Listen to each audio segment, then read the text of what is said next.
This Ask Misty is from George. Dear Misty, I know you have a formspring, but I have a whole bunch of questions. Well, it's deleted now. About Christianity, and I feel like you might know a lot of my answers. I'm 17 years old and I'm gay.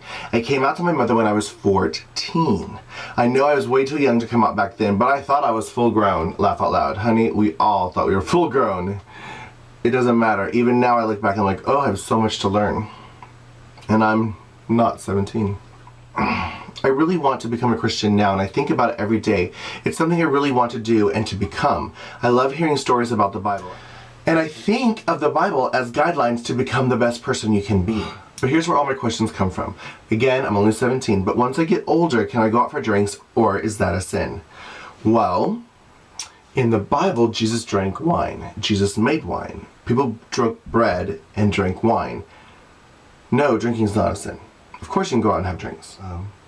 But you might have heard the song, there is a season, turn, turn, turn. Everything has a season. And the Bible talks about this. This is actually a very biblical song. Whereas everything has a season. But also in moderation. The Bible does not say you're not allowed to drink. It doesn't like drunkenness. So if you go out and become trashed, that is the sin. But actually consuming alcohol is not a sin. If it was, nobody would be allowed to take communion. I'm not Catholic, but if it was a sin, nobody would be allowed to take communion. Hello, it's wine. I mean, it becomes Jesus' blood, but if you drink enough of Jesus' blood, you'll get drunk. Can I be friends with gay people, or is that a sin? Well, darling, can you be friends with yourself, or is that a sin? And also, again, in the Bible, Jesus was friends with prostitutes. Jesus was friends with lepers. Jesus was friends with all the unmentionables and the horrible people, which is the kiki la la la for me, because Christians refuse to be associated with, you know, the unclean. But Jesus was. So of course it's not a sin, Mary. Go out and be all the friends you want with your gay friends. Is it a sin to not want to go to church every Tuesday or Friday and Sunday? No. I think it's actually a sin to be completely consumed with your religion. For example, I know alcoholics who have replaced their addiction to alcohol to their addiction to religion. They completely let it consume them. And that's not healthy. I do think that it's fine to go to church every day if you want to, but again, the obsession is not healthy. But most importantly, is it a sin to listen to other music than Christian music? I love the X's. I love the XX. I don't know that person. Lana Del Rey, Rhye. I feel so calm when I listen to their songs. And I do listen to Christian music because of my mom and my auntie, but there's not much variety, laugh out loud. Okay, so are you asking me if it's a sin to be in the mall? Or if you're asking me if it's a sin to be in Barnes & Noble, or if you're asking me if it's a sin to be in Chili's, because guess what? They play non-Christian music. No, it is not a sin to listen to non-Christian music. Music is beautiful. Christian music is based on music of the world, like Bach and Beethoven, and music is beautiful and evokes emotion. But what the Bible says is what goes in is what comes out. If you listen to Marilyn Manson or KKK, or I don't know if there's I don't know of any group, but like if there was a KKK group, or if there was I want to kill people group, and all they talk about is death and killing and whatever, you're digesting that into your mind and your soul, and therefore that's going to show itself in the fruits of your being. And therefore, I don't think that's a good idea, but I wouldn't say it's a sin.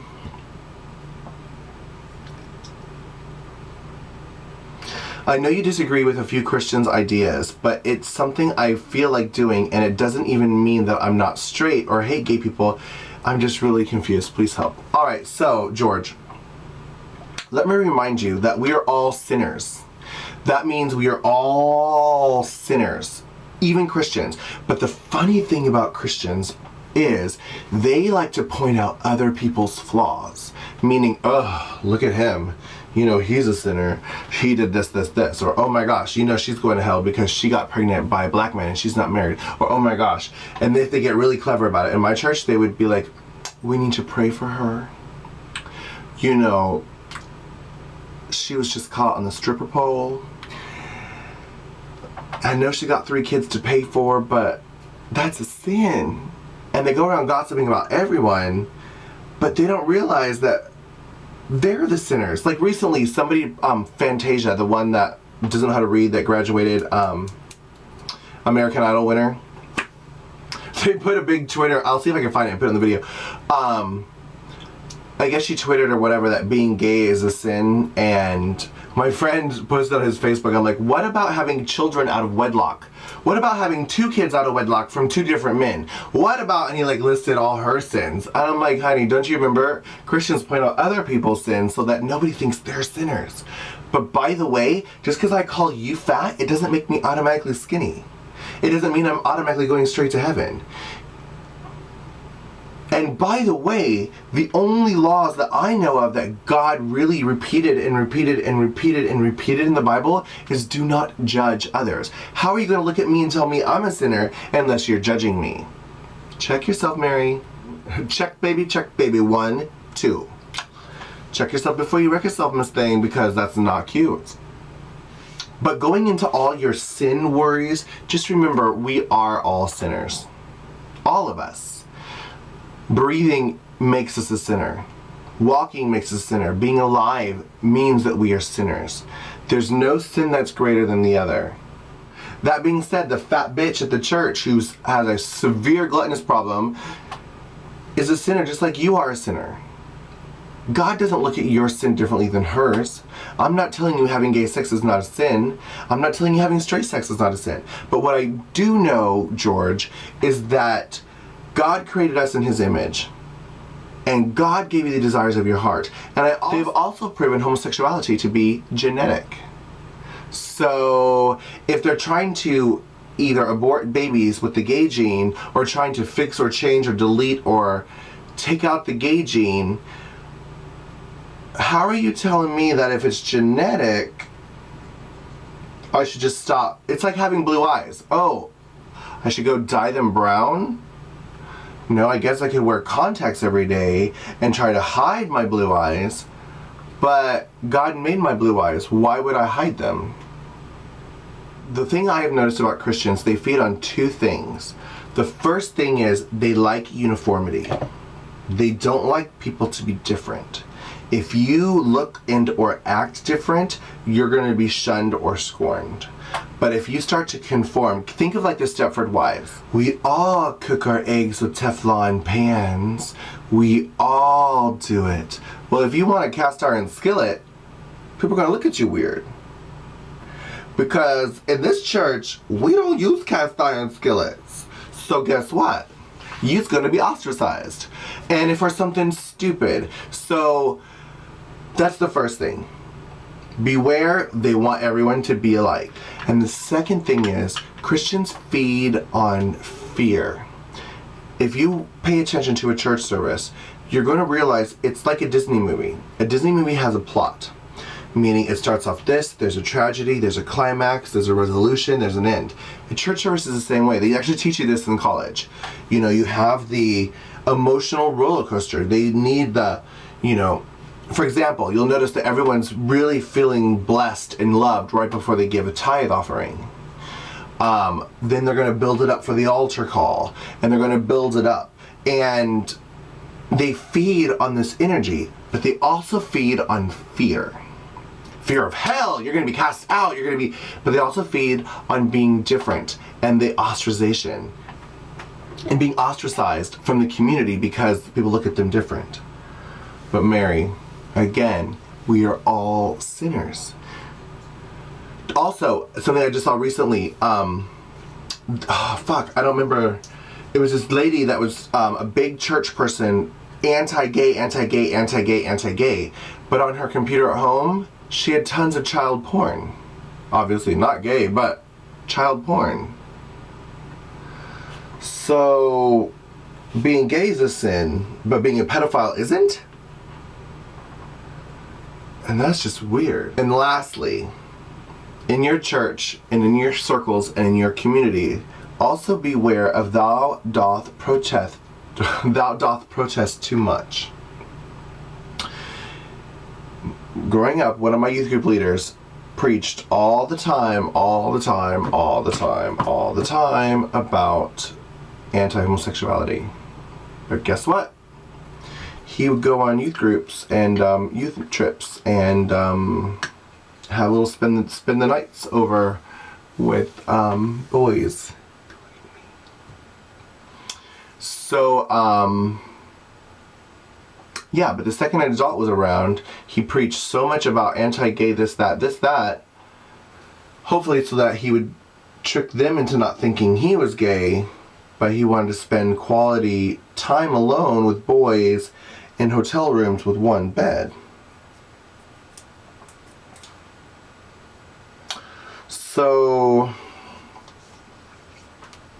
I'm just saying. I think religion is amazing. I think Christianity is amazing. I think religion is amazing.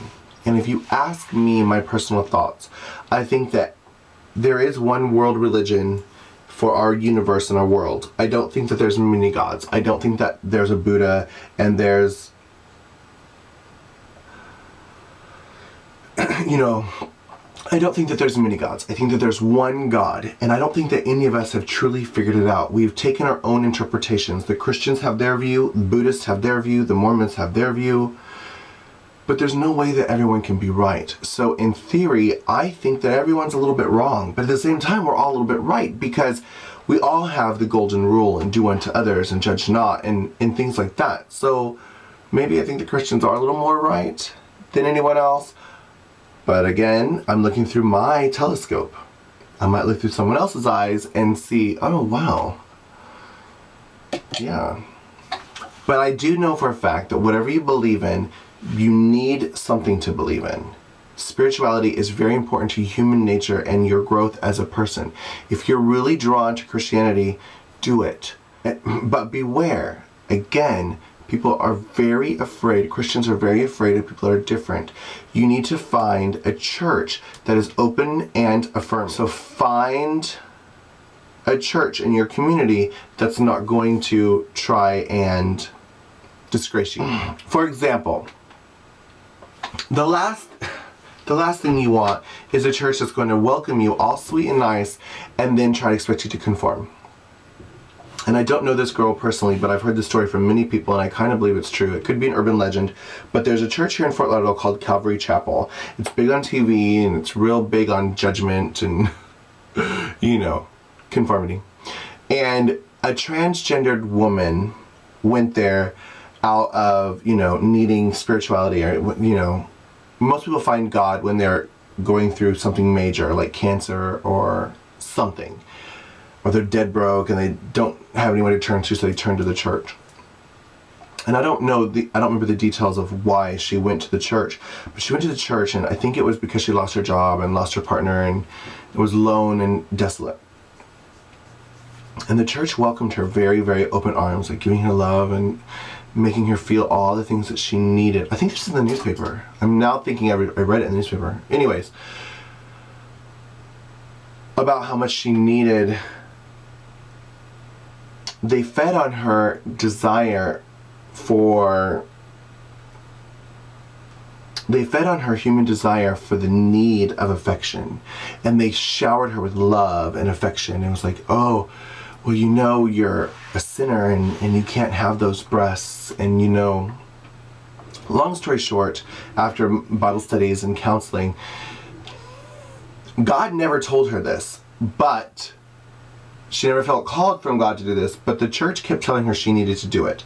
So she took out her breast implants, and she, you know, tried to alter her body to look more masculine, which, by the way, when you take a masculine body and transform it into a woman's body to be a beautiful woman, and then try to change it back, you're just going to look weird.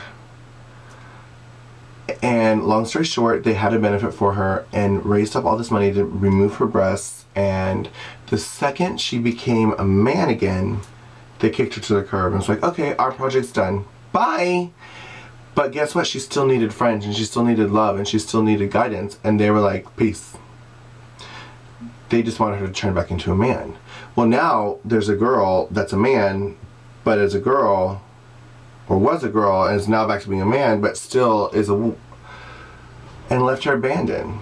Anyways, find a church that is open and affirming, and is not going to shove change down your throat. There are lots of churches, even in Fort Lauderdale, that are gay friendly. Because I think people are now realizing that, guess what? God made me this way. I mean, look at Obama. It's 2013. Obama ran for president again and clearly came out to our nation that's full of rednecks and said, I think gays should be equal.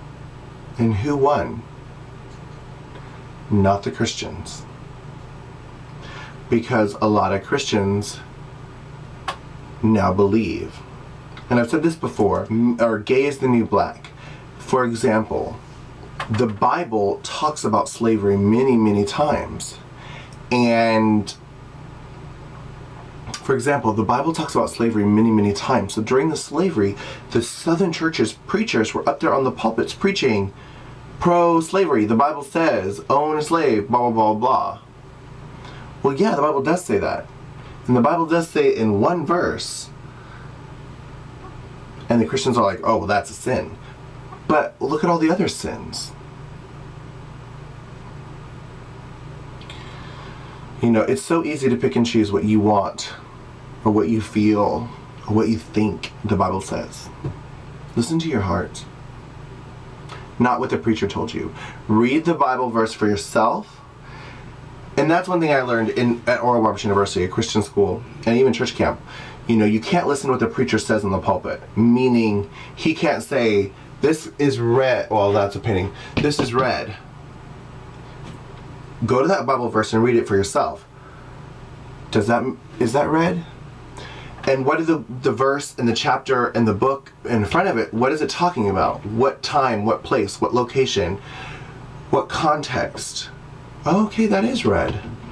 Yeah, he's right, that's red. But decide for yourself. Too many people, especially hillbillies, they don't even go to church. Oh, my uncle said that the pastor at his church said that. Well, guess what? That's hearsay. That's not, you know, and we all say, well, the Bible says this. Well, guess what? Where? Where does the Bible say that? I'm not telling you not to be Christian because I'm a Christian. And I know that the world is full of love, even churches. But I'm telling you now, find a church that's not going to judge you and that's truly going to love you. And that is when I believe that you'll truly find the face of God, who's not a judgmental God. Loving you is easy.